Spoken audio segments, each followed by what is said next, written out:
Hello, everyone. The entire Chinese entertainment industry is trembling. Legendary diva Jenny Tseng has publicly revealed that she has received death threats. In a furious outburst, she cursed the perpetrators as stinking insects and declared, "You want me to shut up? It won't be that easy." Amid the roaring outrage of netizens, the Yuminglong incident has completely exploded, from online manhunts and candlelight vigils to the successive naming of behind-the-scenes big shots. This storm ceased long ago to be mere entertainment news. It has become a nationwide awakening. Just as the truth is being buried layer by layer, new doubts continue to surface. The crime scene appears to have been tampered with. Witnesses claim no ambulance arrived that night, and explosive revelations point to several top-tier connections in the film, television, and financial circles who are now under heavy suspicion of involvement. Who exactly is orchestrating everything from the shadows? Even more bizarrely, people have suddenly remembered another name, Deng Luen, the male star who fell from the absolute pinnacle overnight. Some call him a survivor. Others suspect he was the one protected in advance. Had he not been banned back then, would today's tragic protagonist have been him instead? If you're following this topic, please subscribe to my channel and turn on the little bell for all notifications. Don't miss future episodes. Deng Luen, this name, just a few years ago, practically represented the pinnacle of China's idol industry. He shot to fame with the drama Because of Meeting You, then starred in 15 years of Waiting for Migratory Birds and other hits, transforming from a youth idol into a national heartthrob. In 2017, he appeared consecutively in Ode to Joy 2 and Princess Agents, sending his popularity through the roof. In 2018, Ashes of Love catapulted him to the very top. For 3 consecutive years, he ranked on the Forbes China Celebrity 100 list. In 2020, he even earned a wax figure at Madame Tussauds Shanghai, becoming one of the few young stars to stand alongside Jay Chou and Andy Lau. Yet in March 2022, a single tax evasion notice caused him to vanish from the top tier overnight. Authorities accused him of tax evasion and fined him 106 million renminbi. Strangely, there was no trial, no lawyer's statement, no follow-up of any kind. All his shows, endorsements, and social media accounts were wiped clean in a single night. Netizens said, this wasn't tax evasion, it was an excuse. Others wrote, he simply refused to play the unspoken rules and was crushed so thoroughly he could never recover. Still others sighed. He was the lucky one. Being forced out of the industry is still better than being silenced permanently. Back then, people only thought he was unlucky.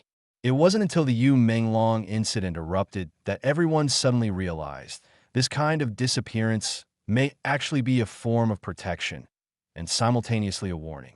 Fortunately, Deng Luen is at least still alive. Some others, however, may have vanished forever. The actress Liu Jiaron we mentioned before, she posted that bloodstained hand photo with the caption, "If I'm not here tomorrow, it will be just like Xiao Renliang," has been missing from the world for nearly 6 years. Her cries for help remain unanswered to this day. In an industry filled with unspoken rules and blood, what kind of person was Yuminglong really? From the fragments of memories shared by friends close to him, we piece together the portrait of a kind, frugal, yet extraordinarily courageous soul. His close friend, singer Jalady, wrote a song for him titled, "Are You Listening?" The lyrics recall, "Back then we were so happy. Back then you were so gentle. Whenever I was angry with you, you would hug your pillow. The last message stayed on wait for me." When Jalady sang the line, "The last message stayed on wait for me," the MV showed a screenshot of their chat. Yuminglong's final message, hum, moi, wait for me." The profound friendship and Jalady's overwhelming grief instantly brought millions of fans to tears. In the MV, Jalady stacks stones into a cairn to pray for him. This stone pile is called a mani pile, part of Tibetan tradition. Tibetans have long believed in animism, that sun, moon, stars, mountains, rivers, grasses, trees, birds, and beasts all possess spirits, and that stones too have life. They carve mantras and sutras onto stones. Sharp-eyed netizens also noticed that the song was released at exactly 1500 hours on the 6th. precisely matching Yuminglong's birthday, June 15th, prompting fans to cry. 615 is Menglong's birthday. Those who understand, understand. Thank you for still remembering him. He will hear it. Another close friend, actor Li Lin, who played his brother-in-law in the new Legend of White Snake, defied pressure after the incident and insisted on holding the traditional 7th-day and 14th-day Buddhist memorial rites for him. In the video of him going to Baiquan Temple in Beijing's Western Hills to perform the liberation ceremony, Li Lin choked up several times, eyes red, not even daring to speak Yuminglong's full name, only saying "my good friend," hoping he could find release. Only when writing the memorial tablet, at the very end, did he softly pronounce the name Menglong. He also quoted a Beijing opera verse, "Tears run dry, heart shattered with pain. Towering resentment turns into rain clouds, yet cannot disperse the heavy, evil mist that covers the red sun." Every word dripped with blood, implicitly pointing to the truth being suppressed by power. Taiwanese actress Su Qianjing recalled working with Yuminglong and described him as very sunny and considerate, completely without star airs, a true superstar who actively cared for junior actors. She confirmed that the unspoken rules in the Chinese entertainment industry are extremely serious, and even revealed that many involve men with men. Veteran Taiwanese actress Li Fangwen also shared her own experience of being directly asked whether she preferred to sleep with or drink with someone, confirming the darkness inside the circle. Yuminglong himself lived an extremely frugal life, wearing cotton jackets that cost only 200 renminbi, sleeping in a simple small room. People noticed he always used wired earphones, leading to suspicions that his finances were strictly controlled by his company. Yet every penny he saved went to charity. During Mid-Autumn Festival, a Taiwanese netizen at a baseball stadium requested the song Moonlight Misty, Birds Misty. She wrote on Threads, "Although I wasn't his fan, I knew him quite well." Coincidentally, in July 2019, I even traveled to his hometown Urumqi in Xinjiang. Ever since I learned the news on September 11th, apart from being warmed to tears every day by Taiwan's United Shovel Supers, I've been moved to tears countless times by how, like an onion, the more layers peeled away, the purer and more selfless he turns out to be. So talented, so kind, with such an amazing voice, buried for years and unable to fulfill his ambitions.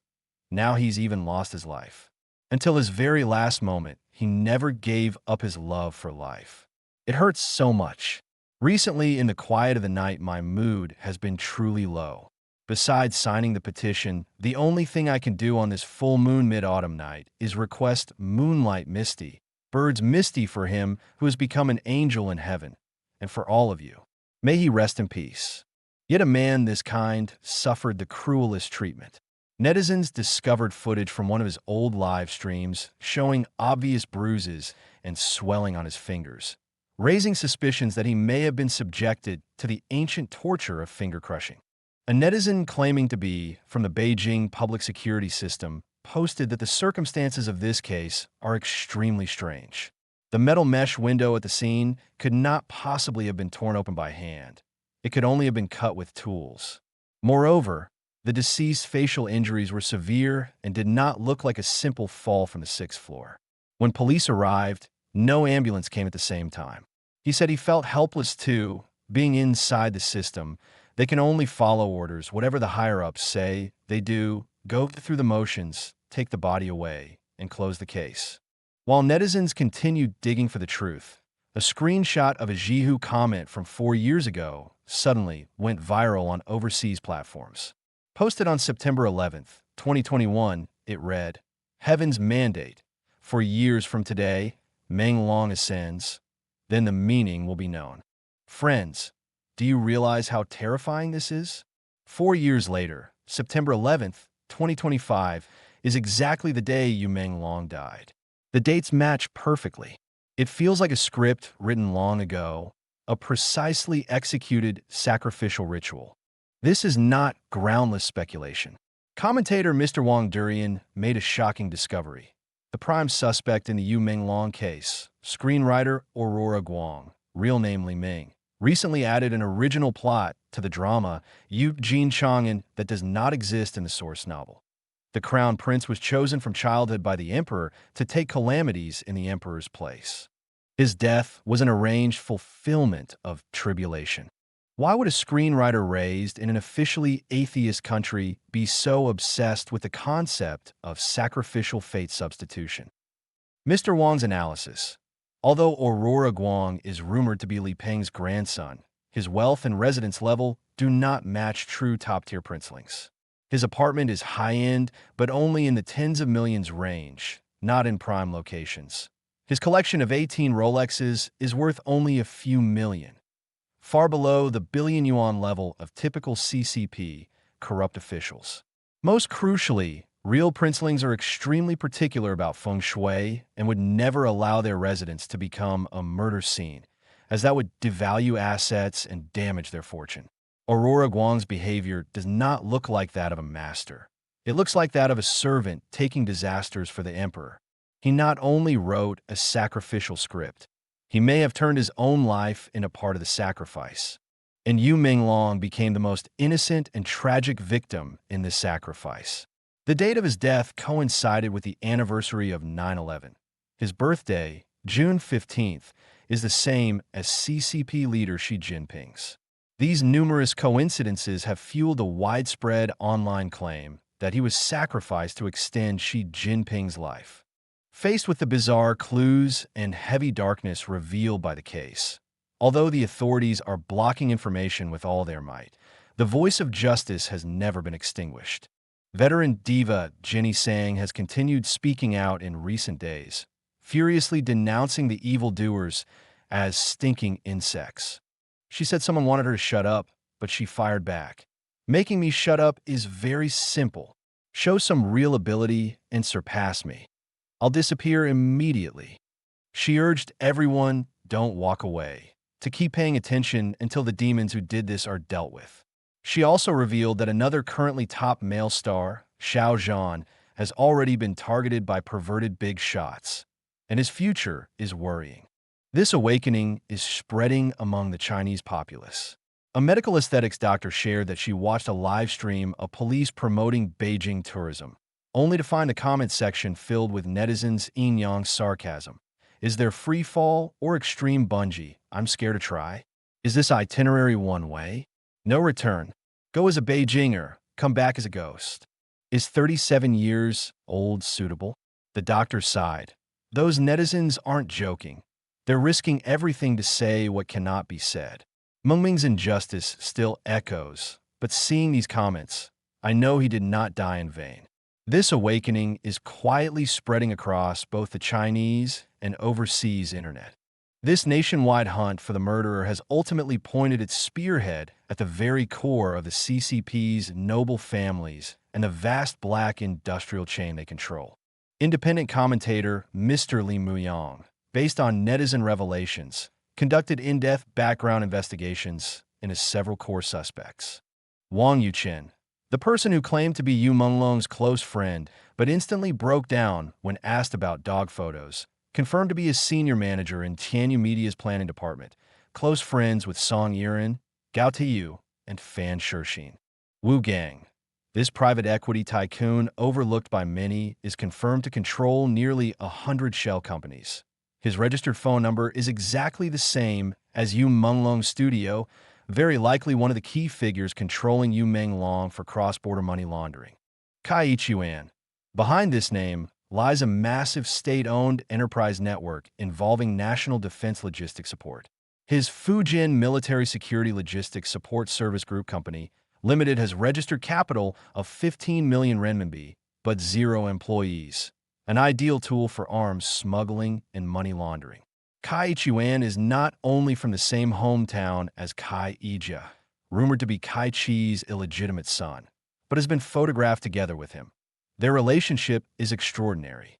Mr. Li Muyang made a bold yet reasonable inference. Under Kai Chi's power protection, Kai Chuan engages in illegal arms trading, and through Kai Chi's other son, Kai Huajun, Deputy Secretary of the Hunan Broadcasting System Party Committee and actual controller of Mango Excellent Media, controls Tianyu Media, quietly registering artists' names as trademarks related to arms. Artists like Yuminglong, without knowing it, became scapegoats for these red, aristocratic families. This complete chain of evidence explains everything, from arms trademarks to money laundering networks to the authorities sparing no effort to suppress information. Yu Menglong's death was not merely a tragedy in the entertainment industry. It was a cold-blooded silencing operation carried out by the top CCP aristocratic families to cover up their heinous crimes. Welcome to leave your thoughts in the comments. See you next episode.